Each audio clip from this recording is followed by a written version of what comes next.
Literally My Life, My Guide to Girlhood, the podcast where we have honest, unfiltered conversations about success, self-growth, and navigating the complexities of life as a young woman. I'm your host, Alexandra Lamine, journalist, model, influencer, talk show host, and storyteller. I created this podcast to be the guide I wish I had, one that speaks to the highs, the lows, and everything in between. Here we break down real-life challenges from self-sabotage and ambition to relationships and mental health, all while embracing the journey of becoming our best selves. My goal is to empower and inspire you through my own experiences, the story of others, and the lessons we're all still learning. So whether you're here for advice, motivation, or just a space where you feel seen, welcome. And let's get into it. Hi, everybody, and welcome back to yet another episode of Literally My Life, My Guide to Girlhood. I am so excited to be producing yet another episode this Monday for you all, and I'm so excited to have two of the closest women in my life and the most wonderful women I know on the podcast today. We have Ashira, who is a returning guest, and Bree, who is like a little sister to me. It's her first time on the podcast. I'm so excited to have you guys here. How do you guys feel about being on the podcast today? Pretty excited. I'm excited. I'm excited to be back. Yes, I'm happy you're back. It's going to be a great episode. So today's episode, we're going to have, Shira and I were seniors. Bree is a freshman, though Bree is a youngin'. And we're going to be doing a big sis, little sis advice column. So we have your Ask Alex questions here to answer. We're going to answer them, and we're just going to talk about everything we wish we knew at Bree's age. Because I remember when I was a freshman, I thought I knew things. I didn't know anything. I wasn't ready At all. I didn't know a thing. So I'm just going to tell her pretty much everything I wish I knew at her age, because when I was Bree age, I was dumb. I was very dumb when I was your age, but you're actually quite a bit smarter than I am, because I was not there. No, mama girl, I was not that mature. So yes, but before we get into today's episode, make sure to follow at Literally My Life MGTG on Instagram and TikTok to stay updated on all things My Guide to Girlhood. And if you are a video podcast watcher, make sure to subscribe to our YouTube channel or leave us a little Spotify follow. I don't know. What are you watching on? Let us know. Oh, that was so corny, but I'm so excited for today's episode. So, our first segment, because I did write our outline out like I usually do, call it Girlhood Is. And I just want to ask, what does girlhood mean to each of you right now? Okay. I'll go first. I feel like girlhood is like, having your girls back, even if you're not friends with them or very close with them. It's just like, almost like, like how bro code is. It's just like, knowing exactly, like, I feel like with girls, we have like a secret language where it's like, we don't really have to say much and we already know how we're feeling, like how each other are feeling. So I feel like having your girls back, looking out for your girls, not, just being there for each other. That's what I feel like that the main thing of girlhood is.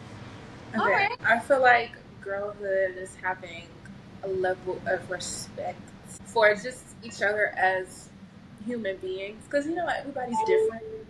I don't believe in like being a girl's girl. I just believe in being like a good person, because why would I be a girl's girl for somebody who isn't a girl's girl themselves? Right. So Okay, a shower with a word. To me, I actually kind of disagree with you a little bit. I'm like the biggest girl's girl. Like, I don't know. It's like an unspoken language. Like Bree said, it's like, you're a girl and you're nice, so we're gonna be friends. Like, that's all it is. Maybe that's like the just wanting to be friendly energy in us that just like automatically just wants to be just welcoming and friendly. And not everybody's like that. So that's why like It's just you know, unfortunate. very Most, unfortunate. I would say, controversial, but I'm about to graduate. Most Whitney Young girls are not like that. At all. Had to say it. Sorry, guys, No but shade, but you guys are mean. A lot of you girls are mean. No shade. they're mean. Ashira, I tried to explain it to her, and she's like, "Oh yeah, but Shy Arts has its peaks and pits," and I was like, "No, Whitney Young girls aren't. I mean. promise you, it's like Mean Girls, the movie, on like steroids. On steroids, On like Whitney Young girls."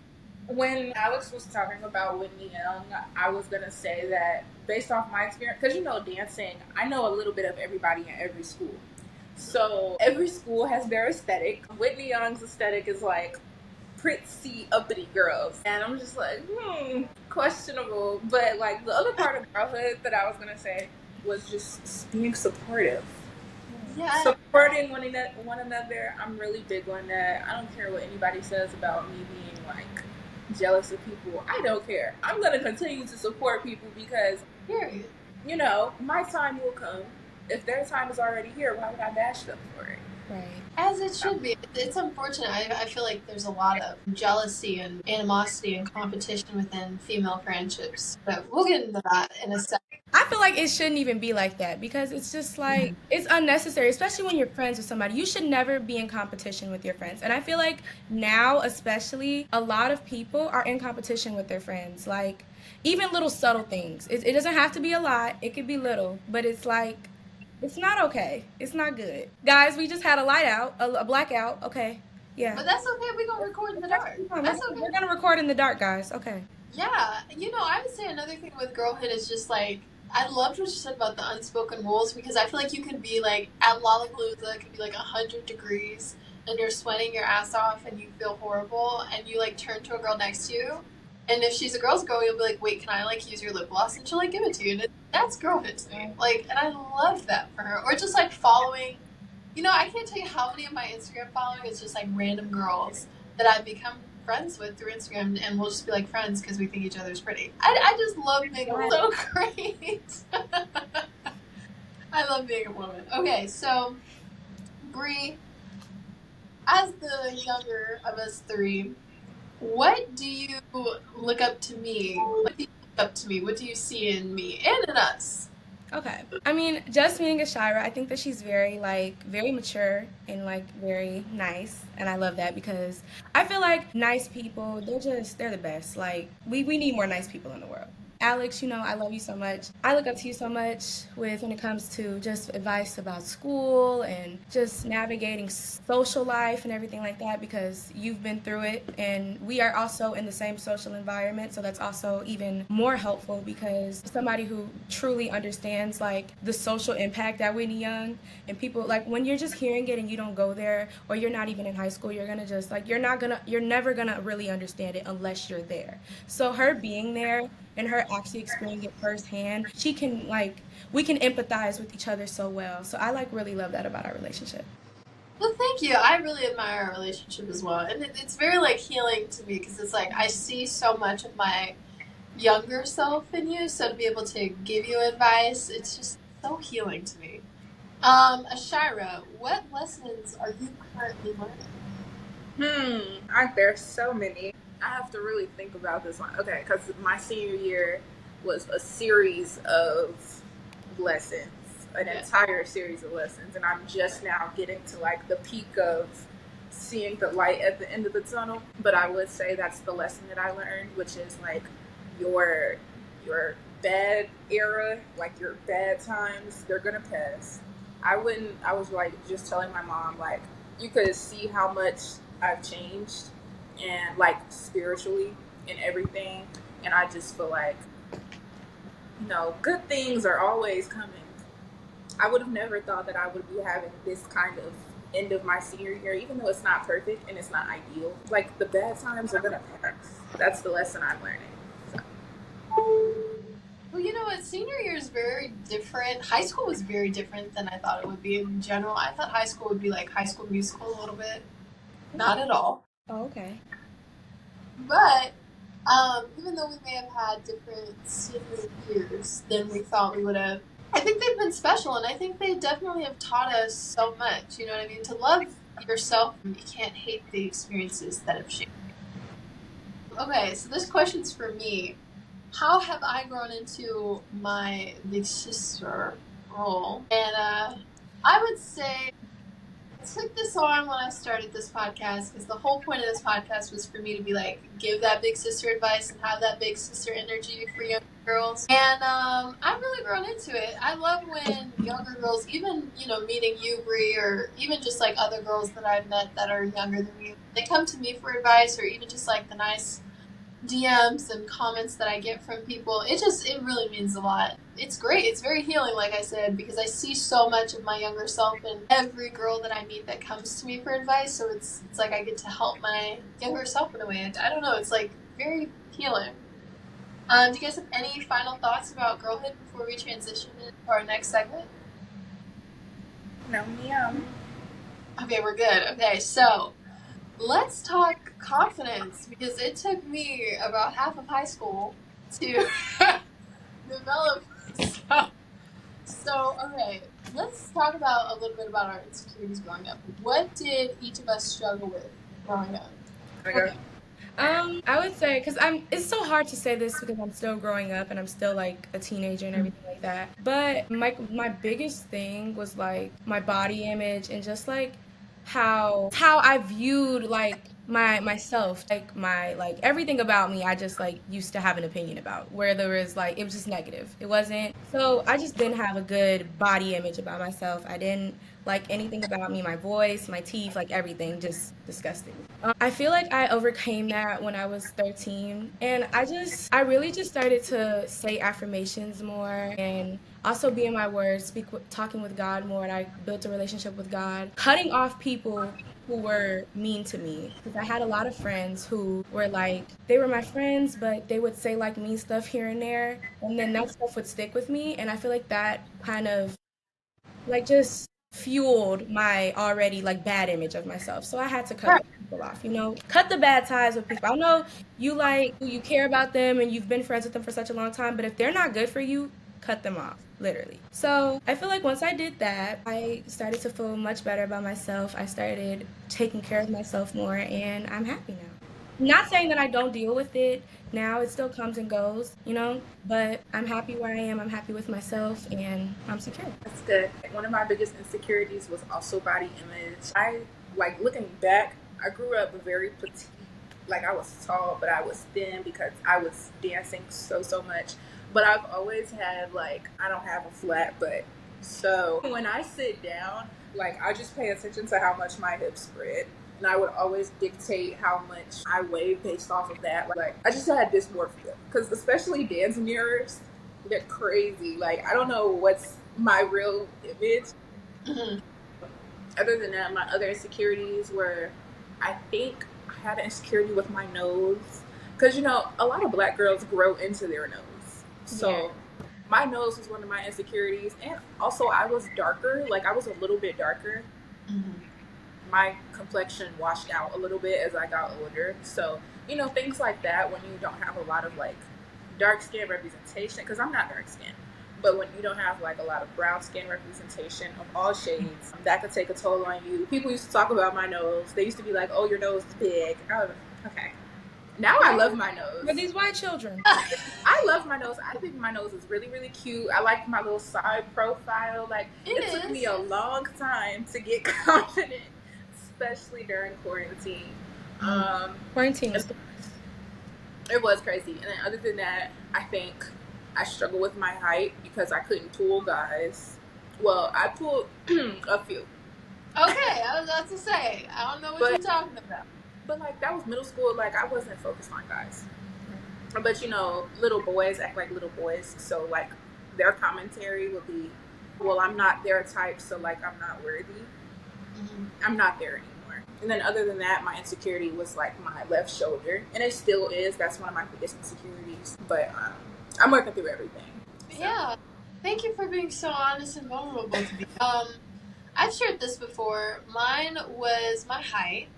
I got all of the comments. I know I shower stepped away, but I feel like she would be able to relate. I got all of the comments growing up. I was what is it? The friendly giant. I was Andre the Giant. I was all kinds of giants. Every giant there has been. I was just lots of tall comments. And then another thing was I was chubbier as a child, so I was always fat. And a lot of that didn't even come from boys. It was always like mean little girls. Like they were I don't feel like I didn't really deal with like the fat jokes until I got until like the quarantine because like growing up my entire life up until like 2020 I was always very frail and skinny and little and I mean I always had a little height to me but I've always been like skinny. After the quarantine I like just blew up like literally. So well, it's normal. Like you're inside all day. yeah, I know. And all I was doing was eating. Like, what did you expect? You was eating popsicles and hot fries all day. So Right. when I did come back to school, nobody was like used to seeing me like that. It's like I went from like real frail and skinny to kind of thick. So, me having a loud mouth and me just being me, people automatically gonna be hating and saying stuff. They couldn't call me ugly, so you already know they had to call me fat. I swear, when they can't call you ugly, you're always fat or a whore or Or a crazy. whore, Or yeah. all three. And you haven't even slept with anybody. That's the crazy part. But you always a whore. That's the big one. Yeah. But yeah, that was those are my biggest insecurities growing up. I overcame a lot of them because when I got to high school, I started to meet guys who were taller than me. Especially at Whitney Young with like our basketball culture, I like met guys who were like 6'4" and 6'5", so they were like, "Oh, I actually really like that you're 5'9", 5'10", because it's better. Like I don't have to like look all the way down to talk to you." So yeah, it worked out. Well, I think you guys know my dating history. I think it really worked out for me. Yeah, it really worked out for me. So, what were some moments you guys didn't feel enough? I can go. Answer that first. I'll let you answer that. Okay. I feel enough during high school. My experience was very, very difficult. I'm even now still getting like disrespected and stuff like that, which now I really don't care about the disrespect because I did something to get treated that way. I spoke how I feel on social media. But like other times when you have people that dislike you, literally have admitted to disliking me just because the next person didn't like me, and me not knowing that like in the past, it's just like, hello, what did I do? Because I went into high school very confident, especially because my only instance where I've been bullied was second grade. Mhm. And other than that, I was pretty untouched. So, everybody at my old school was pretty focused on just their education. But I really didn't feel like enough during high school. I was comparing myself to a lot of people. I was degraded in a lot of ways. And to this day, I'm still degraded. Mhm. And it's just like, I know my worth, though. Don't get me wrong. I know who I am. I feel like I came into high school like pretty confident, like because I feel like I've already dealt with like the not knowing who you are, not feeling like enough when I was in middle school, and I dealt with it so intensely and so much that like I felt secure coming into high school. I thought I was gonna be okay. I didn't expect everybody to be so damn mean. And I'm not gonna lie, I was caught off guard. And because I was caught off guard, I was like sent into like this spiral of like, what's wrong with me? Why doesn't anybody like me? Am I not enough? Am I annoying? All this other stuff. Like, mind you, never have thought about this before until I got there, until these people or whoever made me feel this way or made me start thinking this way about myself. It's hard, but you get over it because you realize like these people's opinions don't matter. Half of these people don't even know who they are. You know what I'm saying? Like, especially for me because I'm a freshman, it's like we're just entering high school. We're all just trying to figure out who we are. And some people are dumb as hell and think that being mean is going to get you somewhere, but it's not. So, yeah. I would say a lot of the moments I didn't feel like enough was probably the 7th through the 9th grade. Yeah, I dealt with a lot of like insecurity issues, especially through the quarantine, and just I used to have a problem where I would compare myself a lot to girls I saw online. So it was a lot of Instagram models and a lot of people who, are gorgeous themselves, but I struggled with the spirit of comparison for a really long time. And I don't think I really overcame that or realized that my worth probably until the 10th or 11th grade. I would say at Shy Arts, it kind of helped because I just remember that was probably the first year I remember people telling me I was actually like very pretty. And I would always be caught off guard when I would hear that, and a lot of people would tell me that, and I'm like, oh my god, I can't believe that. And then as I got to Whitney Young, that continued, and then unfortunately, a lot of people took a disliking to me because of a situation with a guy. But I remember it kind of did boost my ego because I remember they would never call me ugly. I never heard that. It was always the whore. Remember how I said if they can't call you ugly or either fat or a whore? It always went to whore, so it kind of boosted my ego a little bit. So yeah, so kind of dive into that a little bit more. How did you guys build yourself back up? Were there routines? Were there mindsets? Like your environment changed? What was it? For me, once I realized that the people who were feel this way are like they are insignificant, and more than likely I'm gonna forget about these people in like 2 years because I started to just be on my own, and I started to accept being on my own because I feel like I never I never used to like being alone. I used to feel like being alone was lonely, but it's not. You can be alone and be happy. You don't have to be lonely when you're alone. Just accept like I just learned to be okay with being alone. And once I figured out how to do that, I was just like, fuck y'all. Your Oh, I don't care about your opinion, how you feel about me, because it's not true. What you say about me, how you feel about me, it's probably you're getting a battery in your back, okay? You're getting a battery put in your back. You don't even like you're not it's not even a real formed opinion. You've heard this from somebody else and you just decided you didn't like me. So, once I figured all that out, I was like, I don't need you. I'm not even gonna know who you guys are. Half of y'all might not even be here when I'm graduating. It really doesn't matter. You all are just irrelevant. that part. I just took time to myself as well. I was always like, I'd say a little bit more of an introvert than an extrovert. I'm definitely like a people person, but there's a thin line between when I decide to be by myself, and it's very often, typically, because it's like I think that was just God's way of saying, oh, you're more so of an introvert when you're around people that don't service you. So that's what I learned, and I just took time to get close to God. I isolated myself off social media.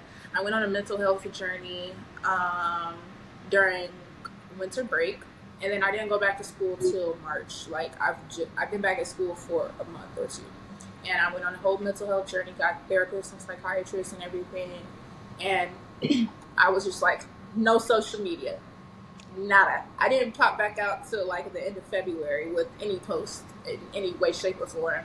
I had too much anxiety with opening up the apps, too much anxiety with looking at people's posts, and like to this day, I mute like half the people at my school. I mute their posts, and I blocked a few people because it's just like had some people comment on the podcast that we recently did. It's just like me and Alex said, if you don't like me, why did you watch it? And like I didn't say any names.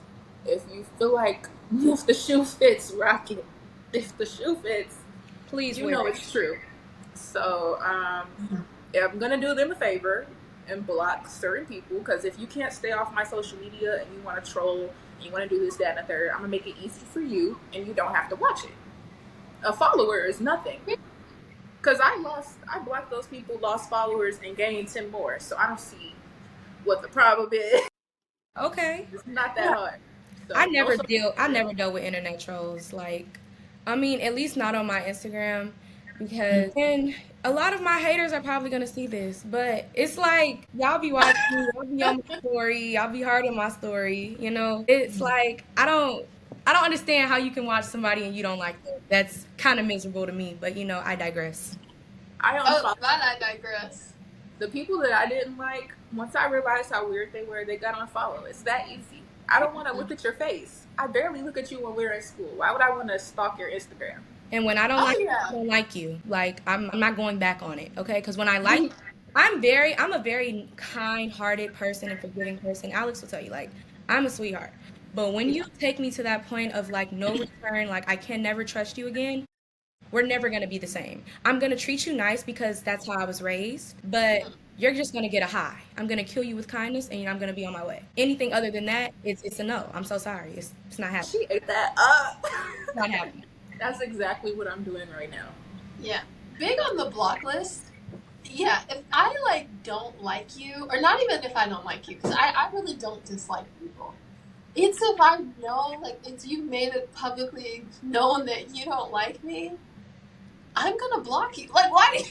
Or beat me to it. Block me if you hate me so much. Why are I you? kid Unfollow you me. not. Everybody that has claimed to have such public issue with me, they're blocked. Yeah, they're blocked, and they're not getting unblocked either. Like you'll be blocked the rest of my life because you don't need to be on my social media, and you don't like me. But moment I really built myself back up. A lot of affirmations, a lot of shadow work journaling helped for me. I remember freshman year, I bought the Burn After Writing journal, and I wrote in that every day, and it helped so much. It really helped me get to know myself better and once you get to know yourself and know your worth, nobody can really make you question it. So that really helped with me. And then I would say really getting to know God better and get my validation from God rather than people. People are wishy-washy, but you can never want validation from a world that crucified a perfect man. So, all right, last question in this segment. What is advice you'd give your 12-year-old self? I'll start. Wait, that's the question. What? 12 for us was 2019. Huh. Okay. What? Wait. Yeah, I turned 2019. Oh my gosh, you guys are like old as hell. I'm so sorry. How old were you? This girl, it was like the 2022, 2021. What? Like, How old were you in 2019? You're like what? Like I was like 9. oh my god. I was like 9 turning 10. I think I was 10 years old. That's illegal. Okay. Ashira, what advice would you give to your 12-year-old self? I would have to think about that because I didn't even know what year I turned 12. I have to think about that. Honestly, I think I have one. Look, Bree, that boy, you know what boy I'm talking about. He's not gonna. Just leave him alone. Cut him off. 2, you hate your body now, but your body is beautiful and you're going to be okay. You're gonna be fine. You are not a lost cause. You are not helpless, and God loves you. Because I feel like I used to question that a lot, especially my faith during that time. So Jesus loves you. He really does. Okay, I think where were we in starting 7th grade when we were 12? Yeah. Okay, I have a fond memory. I would say you are not stupid. Okay. Because my 7th grade year was the year that I started the Accelerate program, like the honors program, gifted program, whatever you want to call it. Right. So with that, I skipped the 7th grade curriculum and went straight from 6th grade to 8th grade curriculum. And that was a big struggle for me. I was really, really struggling in math. I've never struggled that much. Like all my other classes were easy. I was like a good little straight A student. 7th grade was probably the first year that I struggled with my grades. And I was so lost because I was like, I didn't understand algebra 1 or something. That's what we were learning. I was just like, oh my God. Now it's like a breeze. I pray for it, because I'm just like, it really wasn't that hard. It's crazy because I'm taking algebra right now and I absolutely hate it. Really? You think that now, and then you get to about trigonometry and you're like, wait, I missed algebra. They were trying to get me to take trig. I'm like, hell no, I'm taking honors geometry. Y'all gonna leave me alone. Yeah, I love that. So my 7th grade year, I went to a predominantly white middle school. Ooh, bless your heart. Yeah. So all my friends were white, and I was like that token black friend. That was an experience. I would tell that girl, one, that the way your body looks now, it's not going to look forever, so do not spend your youth hating your body. And to embrace your individuality and stop trying to fit in so hard with these people. They're not from your culture, and that's all I'm going to say. Okay, let's get into part 3. So friendship, boys, and boundaries, all in one segment. Okay, I want to start with friendships because I didn't know anything about friendships when I was younger. I just made friends organically, and it was ever. I didn't know anything about really like your friends double crossing you. I didn't know how to deal with that, animosity, jealousy. I felt like I didn't know about that until probably like 15, 16. But I wish somebody was like guiding me through that. So Bree, you're the younger sister. Give us some of your friendship problems and we will give you advice. Okay. So I feel like maybe this is because like I grew up around a lot of like rough girls because I grew up on the south side of Chicago, so it's a whole different type of area over there. So I grew up around girls who were not that nice. You know what I'm saying? And me being raised to be super nice, that caused me to like develop unhealthy friendships with people. So like a lot of my friends were mean, and like I didn't really used to think like, they're actually kind of like bullying me in a way and teasing me, and they're not being a good friend. But I didn't think of that because everybody around me was like that. So I just didn't think much of it. The more I got older, though, I realized those friends are not good for you. People who put you down and they're supposed to be your friends, those are not your friends. I don't care if it's a joke or not. And I feel like that happens a lot in this, like, in my generation, especially. It's not cool. It's not funny. You're not being a good friend. So if you are doing that to your friends, stop it. Even because I feel like sometimes girls do it and it's like unknowingly. Because I had a friend that was doing it unknowingly until I brought it up to her and I told her like how it made me feel, and Hmm. she's never done it since. But I would say my friendships now, I don't have a lot of friends. I am a social butterfly. I'm very extroverted and I just love talking to people, meeting new people. Like, that's just like my thing. That's my jig. But I don't trust people. You know what I'm saying? I'll talk to you and we can have an amazing heart to heart conversation. But I'm telling you, I only got like 4 close friends because I don't trust everybody. I can't tell everybody my deepest, darkest secrets. I can't confide in everyone. And I had to learn that this year, especially because I trusted people too quickly before actually getting to know them, and I got humbled. I definitely did. Especially now, I'm very hesitant on who I am, like who I call my friends. I'm not quick to call anybody my friend anymore. I still treat you nice and I still care about you. I'll still, if you need me, I got you for anything. But it'll never, until I really like see your heart and get to know you fully, you're an acquaintance. Seriously. So I just feel like now I'm just very hesitant, but I'm still very open and I'm loving and I love meeting new people. I love talking to people. And I hope that I can eventually build some like real solid friendships at Whitney Young because I feel like as of now, I don't really have any. I think I have like maybe 1 or 2, including Alex. But, what I'm gonna do when she leave, y'all. We're gonna find you some friends. It's gonna get easier. Okay, Ashara, would you like to go next? Like my experience with understanding friendships. Or maybe we could give her some advice on what to do and talk about your experience as well. Okay, you are very level headed. You also remind me of myself because I've always had like a certain level of emotional maturity. And I'm always like, I'll fall out with people, but at the end of the day, as long as we're cordial and we're cool, like, I'll still be there for you if, all odds fail. But I don't really have a lot of advice because you're thinking into everything in like the right direction. Because I have nothing to do but like, okay, she knows a pretty decent amount. Like I can't do nothing but smile with her talk because it's like she's on it. She's on to something. but my experience, like, I definitely agree with trusting people too much. I definitely trusted a lot of people my junior year and my senior year. But my junior year friends carried into the beginning of my senior year, and then those friendships just were not it. There were just a lot of things that just didn't work out, and also like animosity and stuff like that. Like if you really look back into what the situation was, I'm glad that you're understanding that you can't trust everybody. I really condemn you for that. Yeah, Bree's definitely very wise, but beyond her years, she's very mature. And yeah, we love Bree.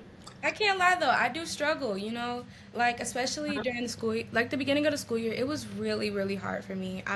It was almost, I really felt like stuck. It was like as if like everything, like I had built up, like I built myself up and then I got here and then it's like it all just like washed away. Like I just lost every little bit of like knowing myself and I had to like just find the pieces again because I was so caught off guard by like the amount of just everything that happened to me in the beginning of the school year. It just caught me off guard so bad that I just kind of started to forget who I was for a while.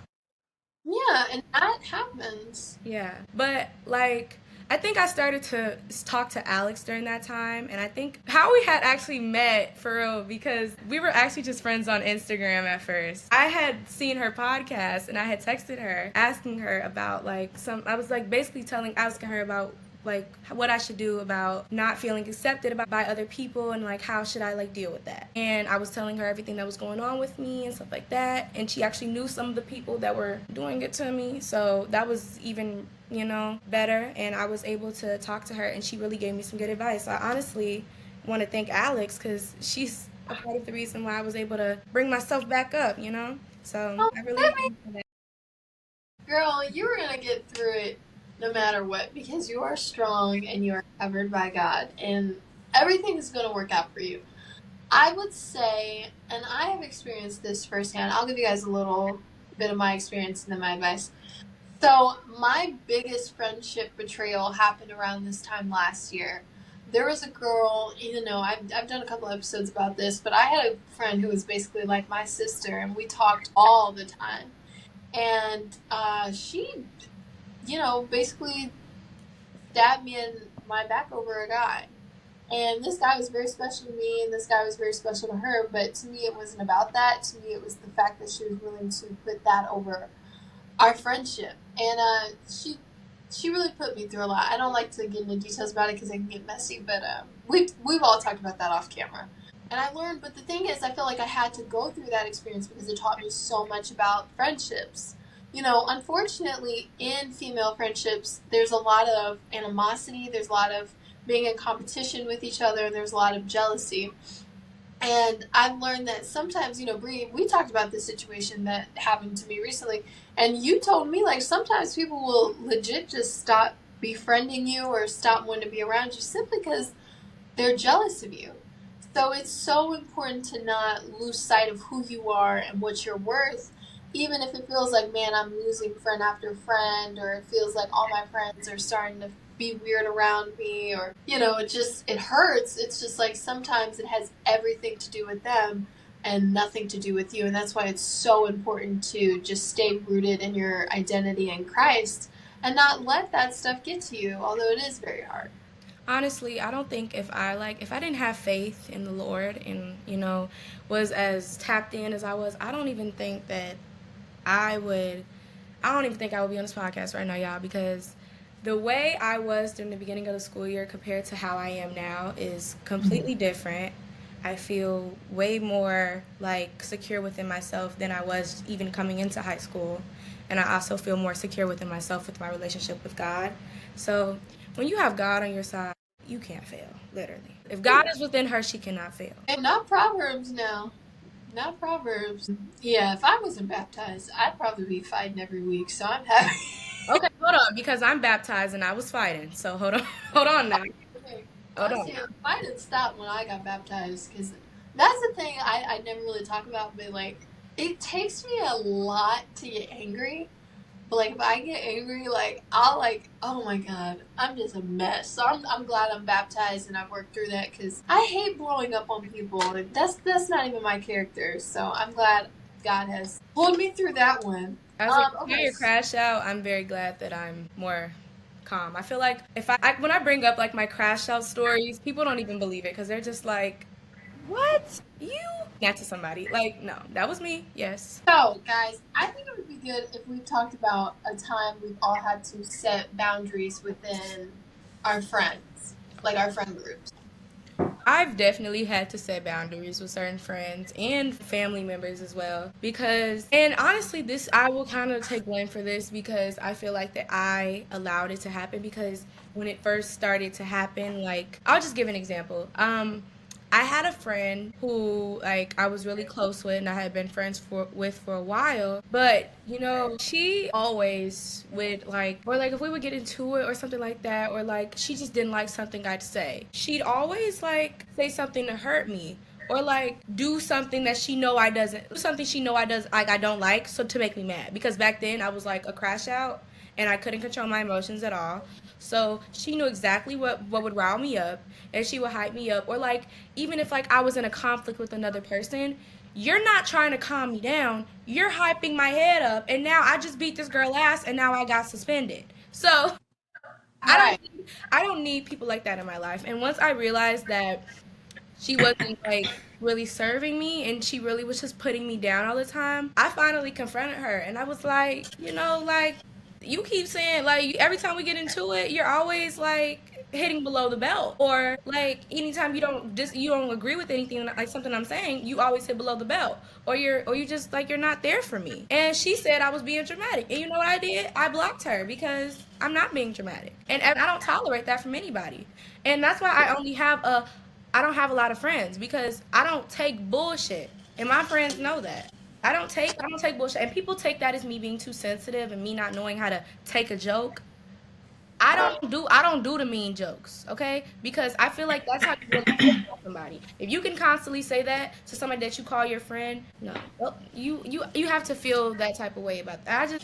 I don't like it, and I've never liked it at all, and it just really pisses me off, and I hate seeing it in friendships, like, cause I see it a lot, especially at Whitney Young, and it like hurts me so bad, cause it kills me, cause it's like a lot of those girls, they don't even know like their friends are like that, and they won't realize it until it's too late. I didn't know my friends were like that.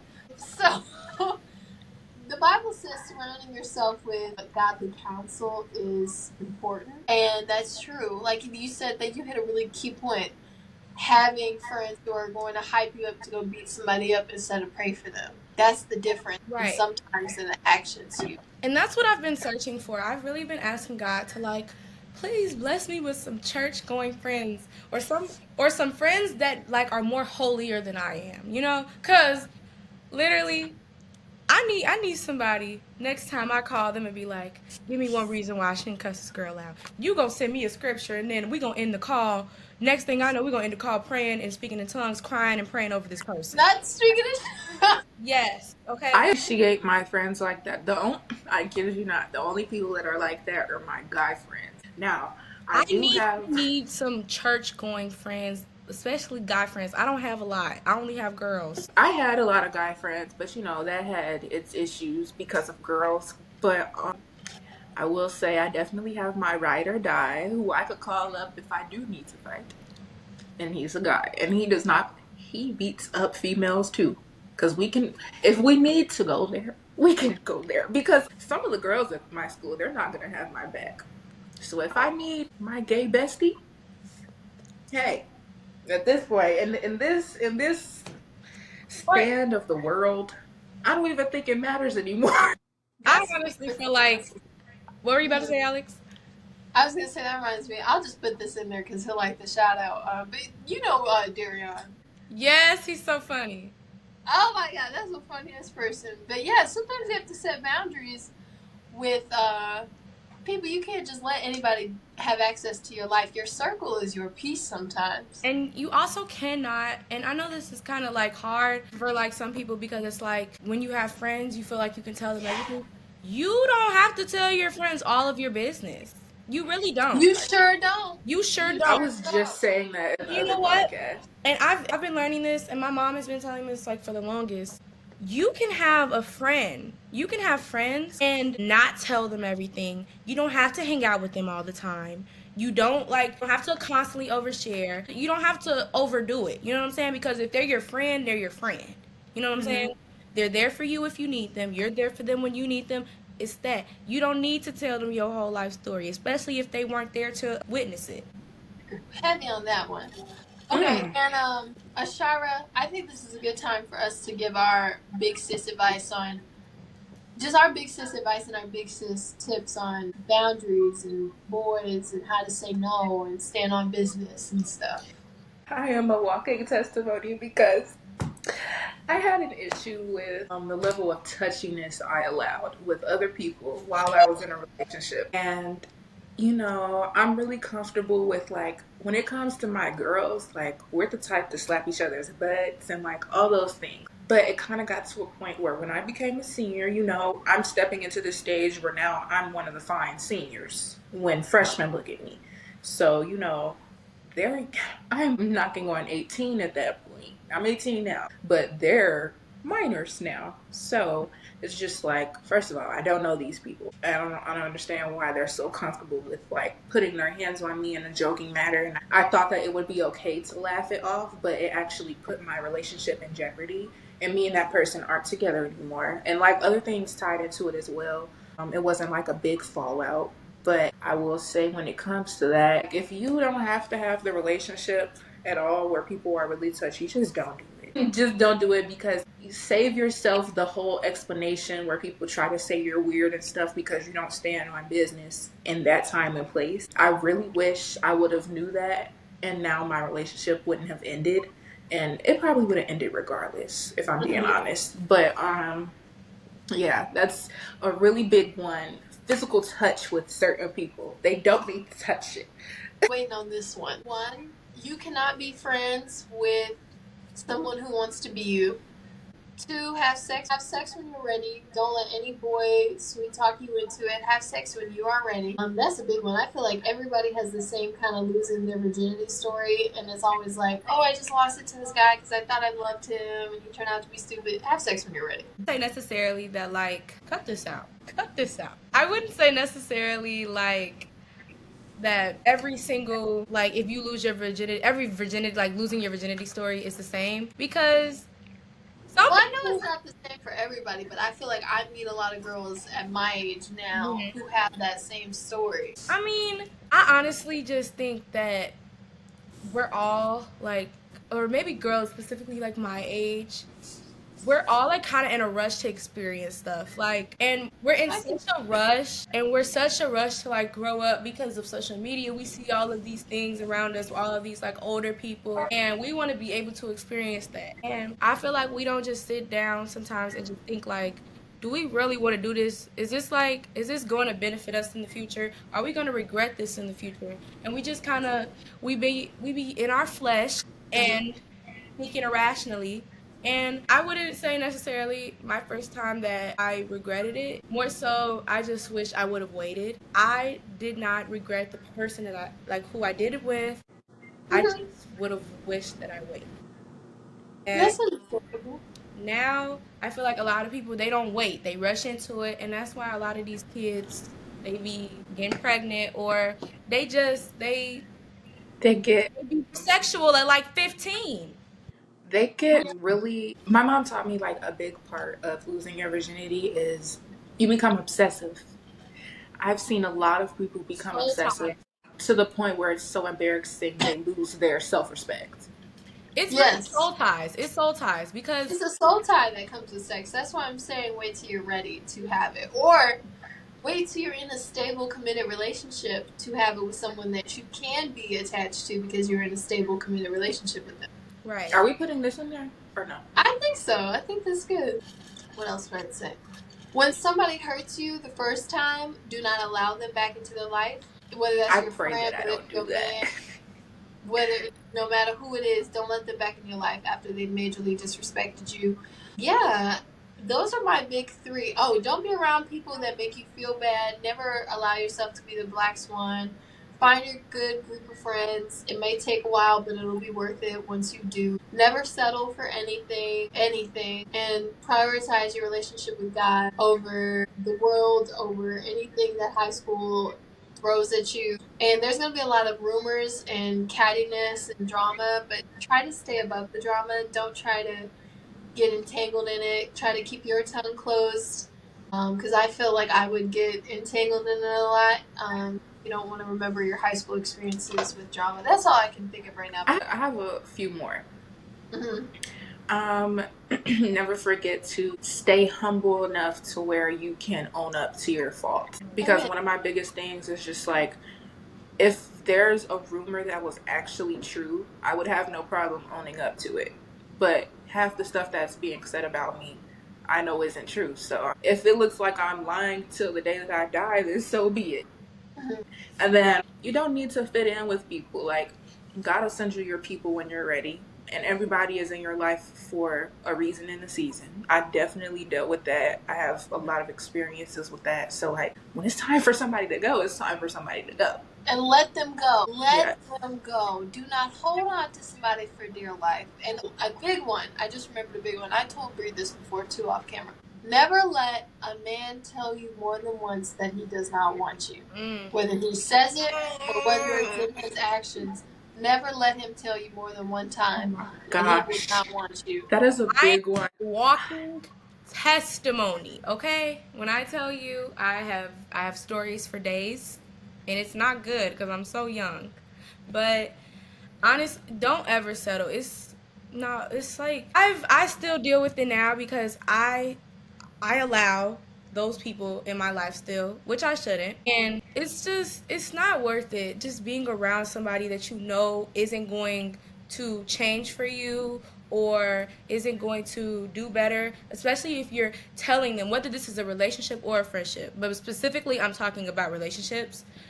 If you know that that person is not right for you, and that you know that, especially beliefs. If your morals and your beliefs do not align, you won't work. I promise you, you will not work. You guys have to have the same morals in some way, shape, or form, or it's just not gonna work. Because there's no way that you can be with somebody and like y'all not have that type of understanding, because it's always gonna create an issue. I feel like people overlook that, and maybe because, oh yeah, this boy is fine, this boy is an athlete, he this that and the, Oh my God, that's don't pay everything to attention to do. the fact that you have like nothing in common with this boy. He's kind of a lame, despite the fact that he's cute or he got a little motion, he got a little money to him, whatever. He's still a lame. He has no morals. He's not educated. He don't know God. And if you don't know God, you don't have anything. I'm an eyewitness. So yeah, there are a lot of things to learn from being young, but the biggest one I would say, besides that relationship with God and building a relationship with God, is that you're never going to get these years back. So enjoy them, make the most of them, go out, have fun, go to the beach at night and do all those crazy things they recommend doing, and just enjoy your youth, because soon you're going to be at this stage where you're trying to figure out where you're going to college and how you're going to pay for it, and it's a lot. It's not fun. Enjoy where you're at now. Are we ready for the Ask Alex session? Yes, let's do the Ask Yeah. Alex questions. Although you're gonna be reading them, Miss Bree. So I let's am. hear them. All right. So the first question is, Alex, how do I stop comparing myself to girls on social media? Oh, that's a good one, because I used to struggle with that so much. And butterflies and sunsets in Hawaii are both beautiful things, and they look nothing alike. So stop looking at these people, stop harboring on their page. Out of sight is out of mind. Block them if you need to. And just do some soul searching and really learn to appreciate you and appreciate your appearance. What would you guys say to that? Um, I would say, if it's really getting too hard for you, take a break, because that's what I had to do. I feel like the biggest thing that like fueled my body image, like my bad body image, was also social media, especially seeing unrealistic like bodies, like because everything on social media, it's not real. Okay, half of these people who wear designer and look like they have it all together. I promise you, look at their house, and that's all I'm gonna say. Okay. I would definitely agree with making it known that social media is fake. Half the people that we are comparing ourselves to are, first of all, editing the pictures not only to make themselves look good or make themselves feel better. The whole point of certain things like that is because you're being sponsored for certain things, so you have to make a product look good on top of that. So it's just like, those people, they have all this money, they're investing all this money into making themselves look perfect, the perfect, like, most expensive facials, hair removal, everything. If you're not at that financial status, what is there to stress about? Because they put a lot of time Into into their trying their appearance. best Yeah. to look as perfect as possible, and it's still not enough because they have to edit their pictures. Not saying that there's anything wrong with editing your pictures. I mean, like, do whatever you want. I really don't care. But, you know, Don't become insecure over somebody who's doing that, basically. yeah. All right, what's our next one? Thanks for submitting that question. All right. Our next question. My friends make me feel like the extra one. Am I overthinking, or should I fall back? Fall back. Fall back. Yes. Fall back. As God agrees. Fall back. And I'm going to say that with this butter knife in my hand. as Fall back. somebody who's extremely extroverted and loud as all get out, and has heard you are too loud, you are too extra, you are all of it. No, don't tune it down. Don't. Now, sometimes, we all do a little too much, but your real friends will put up with it, and they'll love you for you. Literally. I agree, because I see so many people that are mistreated because their energy is really high. And me, I always keep in mind where the person started and where they are now. If I've seen how much you've changed, and if you being loud means that you're in a good mental place or you're happy, do whatever you want. Because I've had my really happy moments, and people have looked at me like, you need a chill pill. And I felt some Right. type of way about that. But why I emphasize fall back to this day, I still experience stuff like that. And the moment that I felt like the third wheel in a 3-part friendship, that week I had the conversations that I needed to have if I had a conversation with that person. And then I fell back because you're not gonna not only ignore my presence in person, but make me feel like less than because you want to talk to the other friend and not me. I don't think so. I don't think so. So Don't please fall tune back. it down. Don't tune it down. You are fine, and the people who love you for you will accept you just the way you are. Mm-hmm. I went through something very similar. I don't want to talk about it too much because they listen to the podcast, but I went through something a little similar recently with some friends of mine where I was feeling kind of like awkward or I was feeling kind of like left out and I didn't know. I was literally asking one of my friends at lunch, I was like, do they hate me now or am I overthinking it? And they did end up hating me. But sometimes I'm glad I fell back because I'm so comfortable falling back and just distancing myself from friendships. I didn't have to beg anybody to be my friend. I didn't have to put myself in any kind of desperate position because I just automatically fell back because I'm cool off that. Whether I'm cool. I I would like to add on to what you said. Like you like when it comes to like people like overthinking about like whether you think your friends are starting to hate you, more than likely, y'all, you're not You're overthinking. not On the overthinking. money, they don't like you. Stick with your gut and leave. Seriously. Get out of there. Get Yeah, for out of sure. there as fast as you can and find some good friends that will love you and accept you for you. As But fast as but you one can. one Fast. mistake I made, address it head on. Do not sit in that silence. Talk to your friends about how they're treating you Matter of and fact, confront them before they decide they want to confront you. confront you and then Confront you. fall back and move on. And then fall Yeah. back and yeah. All right, what's That's number that 3? was a really good question. Yes. It was, yeah. Okay. What do I do if I feel like I've peaked in middle school and now I don't know who I am? You peaked in middle school? Can I Like answer this one? Yes, you peak can. You did peak. not peak in middle school first of all. I know it sometimes feels like that because like we like especially I feel like especially like younger people that I because I'm friends with so many people whether they're older, younger, and I hear a lot of different perspectives. A lot of kids now we just feel like we gotta rush into everything, and I was literally just talking to Shy about this before you had came back, like how we just feel like we gotta rush into everything, like. And we really don't, like, because we see everything on social media and we think, like, we got to follow it. You don't.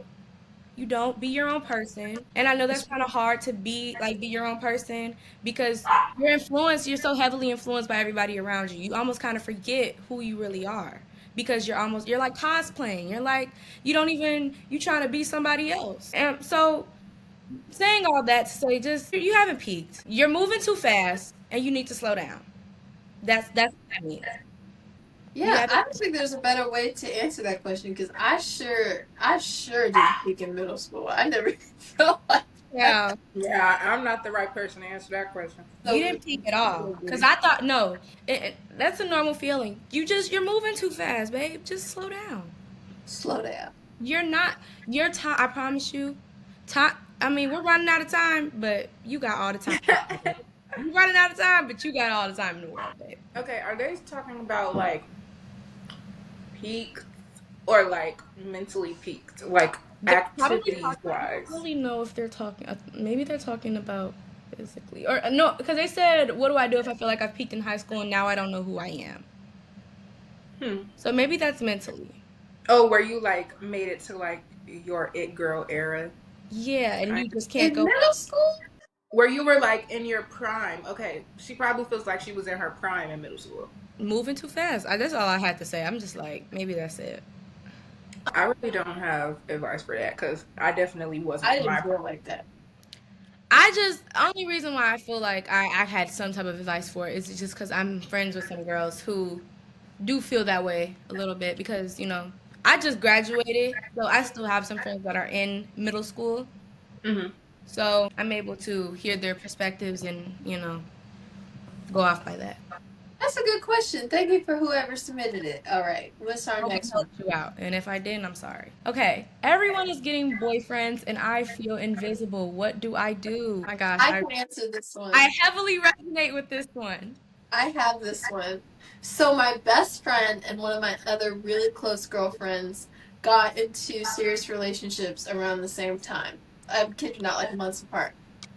And so I felt super weird about it because it was like two people that I was so close to just being, it was just being us. They now got men and I feel like awkward and I'm third wheeling and I was like, well, do I need a boyfriend now or whatever? And it's just love.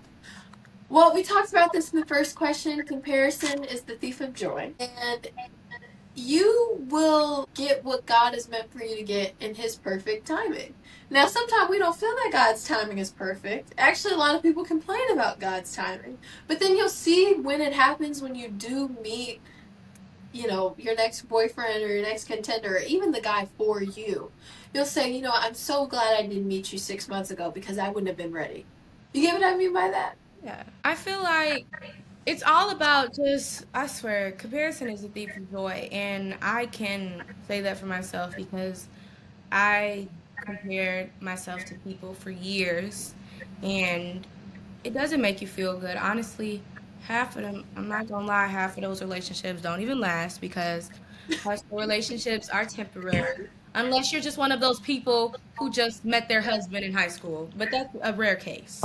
That Um, don't really happen anymore. that don't really happen anymore in this generation. Y'all are evil. Um, so no, seriously, we are very like cold hearted and just a little sick, a little sick. We Um, don't know what a relationship is. we don't. Some of us don't treat a relationship like it's a relationship. Literally. But girl, you don't even need to worry about them because I promise you, your boo is gonna find you. And I was dealing with this too in the beginning of the school year because there was boys that I probably thought were cute or whatever, and I was seeing little relationships, and I'm like, everybody has boyfriends. All of my friends are getting asked out to homecoming. They're having boyfriends. They're getting in relationships, and now they come to me like about their problems all the time, and I'm just like, wow. I will say, keep in mind, no matter how much you want a boyfriend, to the person that asked this question, you might want a boyfriend now. But if your friends get heartbroken, you don't want to. Heartbreak is not fun. Hey. Yeah. It is not Heartbreak fun. sucks. They are terrible. I hate them. I had my first heartbreaks in high school. I've only had two. One of them wasn't even a real freaking relationship. Like, when I look back, I'm like, bro, be for real. Right. But just like your friends are gonna go through a phase where they're gonna have a moment of trauma bonding. And honestly, some of those friendships don't end up working the best. Mm-hmm. Because one person is gonna be stuck in that situation and the other person is gonna be in a better place, and it's going to turn into girl pettiness sometimes. So just keep that in mind. Just you're saving yourself from a heartbreak. And you're not invisible, also. And I feel like when you feel like people aren't noticing you, I feel like in a way that's God protecting you from people that aren't good for you. Period. And I had to really learn that because I used to feel like is something wrong with me? Like, why doesn't anybody want me? Why doesn't anybody like me? And I mean, I got people on the line, but you don't think about those people. Those people aren't like, if they don't got nothing going for themselves, I'm not looking at them. I'm not even worried about them. But it's like you're not invisible. Just think of it as God protecting you from people that just aren't good for you, that won't serve you or uplift you or just elevate your life in any way, shape, or form. And you will find your person because they're there. And another thing I want to emphasize is although it's fun to talk to your friend because I talk to my friends about boys and it's fun, but I think something that is so normalized is male centeredness, especially at this age, or even just relationship centeredness. We're all a lot of girls are boy crazy now. Yeah, and I get it because your hormones are hormoning and you're young, and I get it, but like your purpose in life is not to your purpose in high school is not to be somebody's girlfriend or boyfriend or whatever. So when people are like, oh, like Valentine's Day, I felt like it was so bad. Like so many people were like, oh my god, I don't have a Valentine, just cancel the day or whatever. And it's like you're 16, you're 17, like that's ridiculous. Like I feel like it's so normalized to be so male centered or be so relationship centered. So it's like, oh my god, everybody has a boyfriend. You're 16. Like it's Everybody's in a really rush not to that be in big a of a deal. relationship, and half of those relationships don't last. Keep that in mind. You're in high school. Enjoy your high school years. Date around. Have fun. Go out. Do not stick yourself down until you're well into your, I Personally, would say, early I 30s. say, I say, get you a roster. Well, I don't know.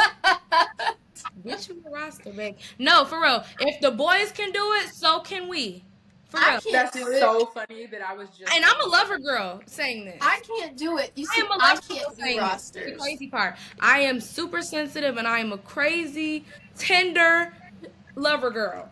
And I am telling you, get a roster because these boys, look, Your options open for keep your sure. options always open. Yes. Experience life first. You Do better not. always have little Billy under your sleeve, for real.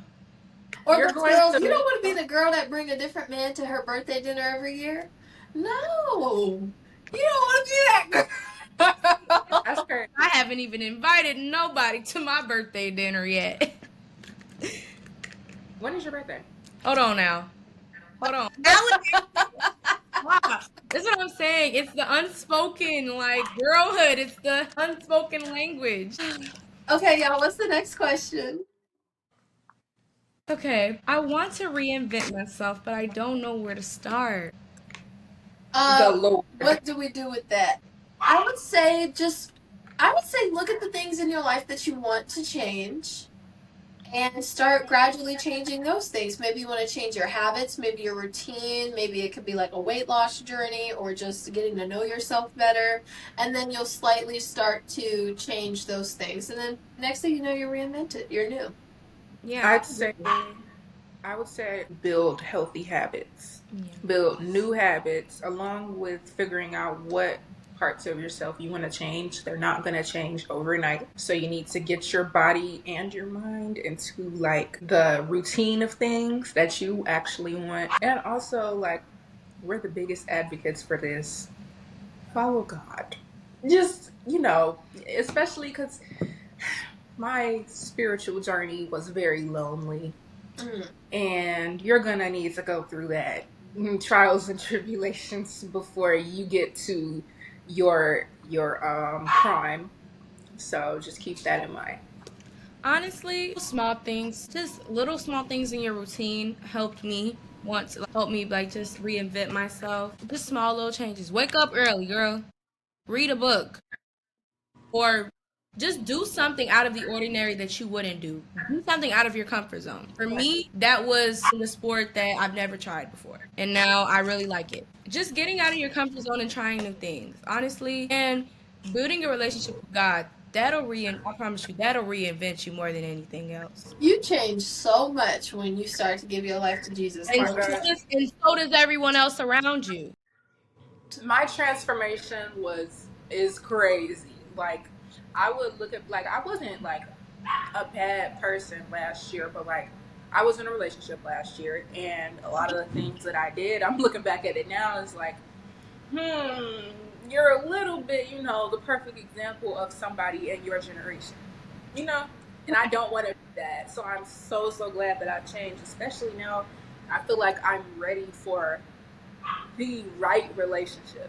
Like I'm building myself up for the person that will actually be worth staying in my life forever. I have no idea who that is, but we'll see what happens. We'll find it. We'll find it. All right. What's the next question? All right. How do you deal with feeling like you're too much? Ooh, okay.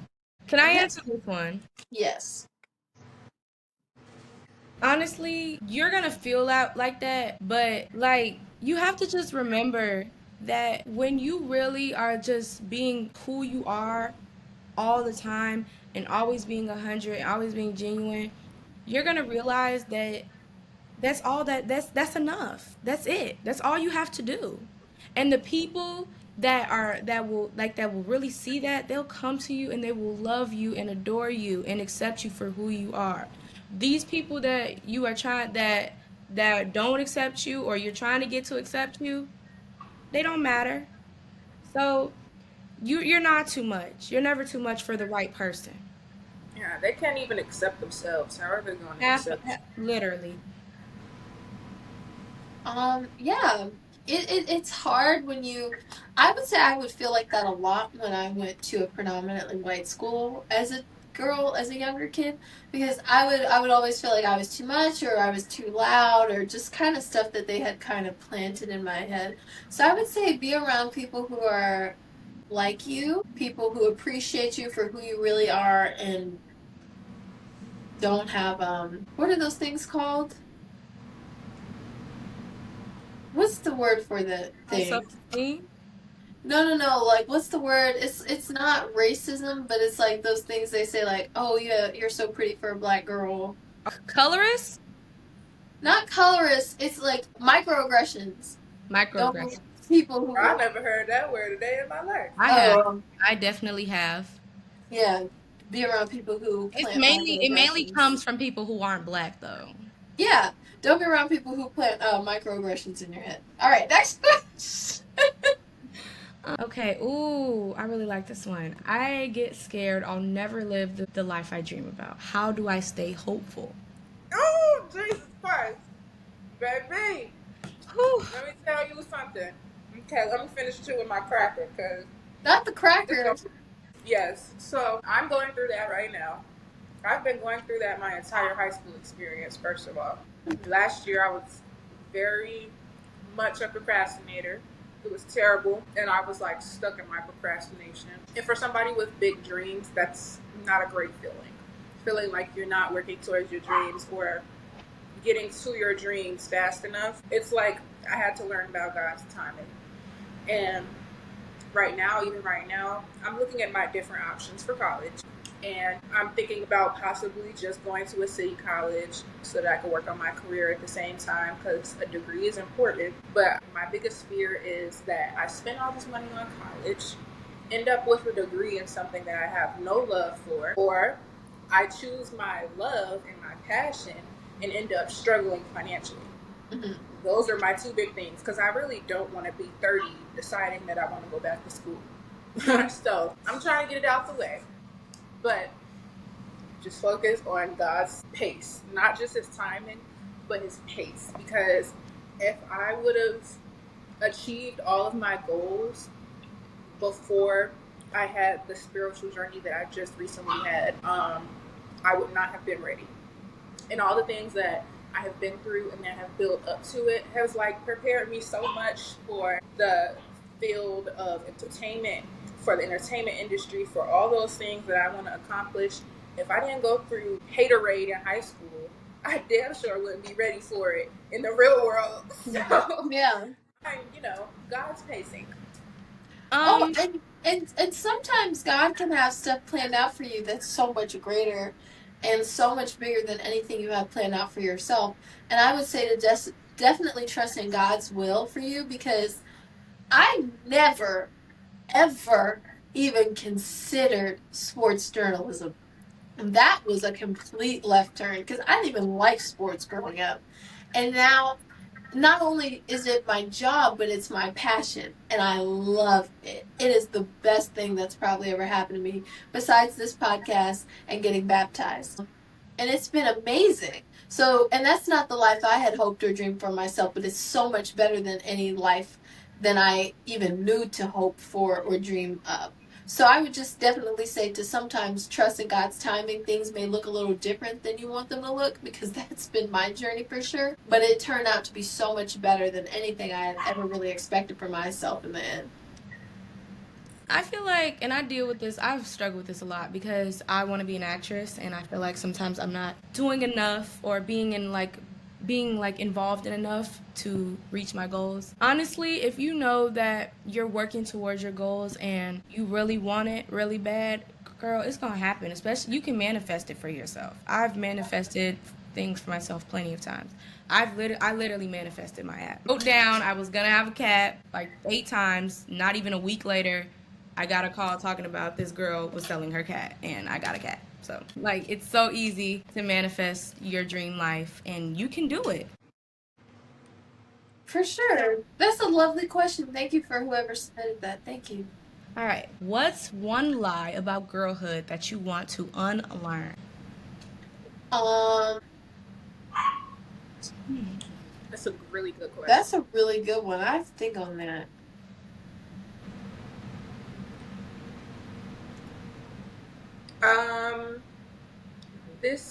My response ties into basically, putting your friend's happiness over yours.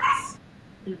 So it's just like, like some of the rules, including the ones where it's like, don't date your friend's ex and stuff like that.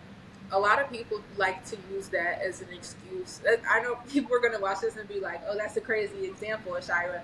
But I just feel like, when it comes to associates and the people that you're cordial with, you can't use that as an excuse to be like, oh, well, you can't date this person. Right. Because at the end of the day, when it came to me, I made sure that I had enough time in between my now ex's breakup and his ex back then. Because it's just like, I may not have allowed her to vent to me about him because I knew what my feelings were. I had a little crush on him for a while. Like, we're not going to get into that whole story. But let's just say I gave her a lot of words of wisdom. And what would it look like if she opened up to me completely and then it looked like I stabbed her in the back because I put my feelings first? So just understand the line between putting your feelings and emotions over others. Sometimes it's nothing wrong with being selfish in certain circumstances. As long as the context is right, there's nothing wrong with it, in my opinion. Yeah, I would say that's my biggest lie, that it's not okay to be selfish sometimes. Sometimes being selfish looks like setting boundaries. Sometimes being selfish is prioritizing your needs over other people's opinions or other people's happiness and stuff like that. Yeah, sometimes it's okay to be selfish. I would definitely agree with you on that one. Yeah, you guys pretty much covered everything that I was going to say. Like, y'all were on. Okay. This is the last question. All right, girl, because it's getting late here in Chicago. Yes, ma'am. All right. I keep trying to change for people so they'll love me. What's the first step to loving myself? Ooh. I can answer this one first. I struggled with this a lot. Acceptance. Accept yourself. Accept your flaws. Accept everything. That's the first step to really loving yourself. Accepting yourself and getting rid of people who don't love you. Getting rid of the people who feel like you need to change. Whoever you feel like you need to change for, cut them off right now.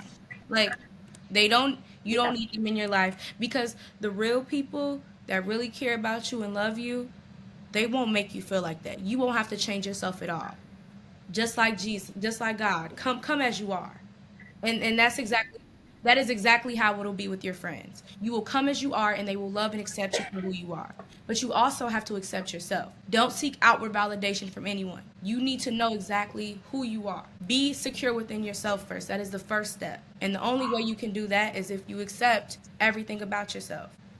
I feel like that's a beautiful first step. I feel like the second step would be not only after you accept yourself, accept what you can't change, accept the parts of you that God made you. And then that's a lot of yous. But after that, I feel like the second step is put time into yourself. Now, don't get too wrapped up in understand or trying to be like, basically, you're defined by the way that you look, because for a little while that's what defined my happiness, because I was so lost. I was more focused on, oh, if you look good, you're gonna feel a little bit better, and I was getting too wrapped up into that.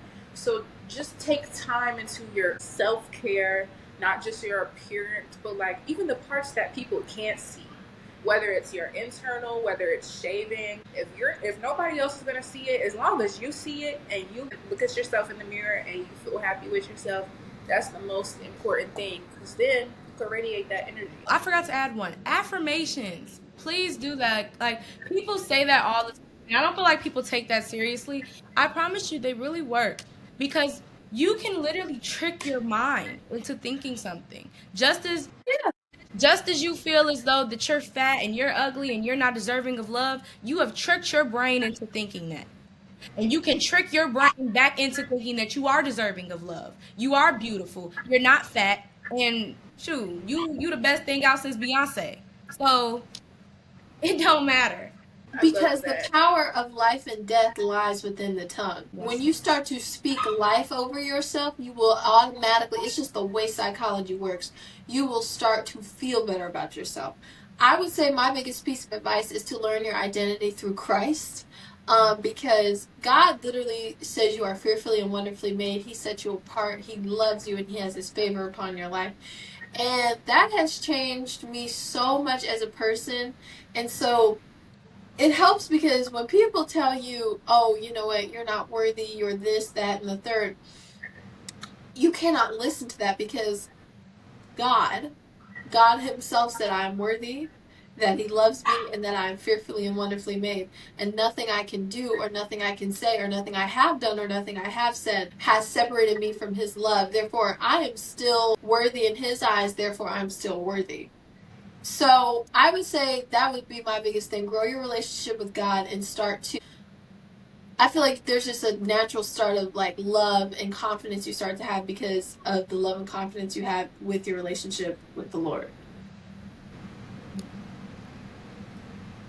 Definitely always have a relationship with the Lord. I feel like that is like the first step because God will love you when you feel like When nobody else. no When does. you feel like you are alone and nobody else is there for you and you are just in the midst of the storm, God will reassure you and He will pull you right out. It Just as does. He put you in there to teach you a lesson, He will pull you right back out. He sometimes will part the Red Sea. He won't remove the Red Sea, but He'll find a way for you to get through the Red Sea. How about that? Guys, I cannot thank both of you guys for being on here enough today. This is such a great episode, and I'm so happy to be able to give advice to young girls, although I felt like Brie was giving us advice most of the time. You're very mature and you're very wise beyond your years, and I'm so happy to have you on here in a shower. It's such a delight to have you on.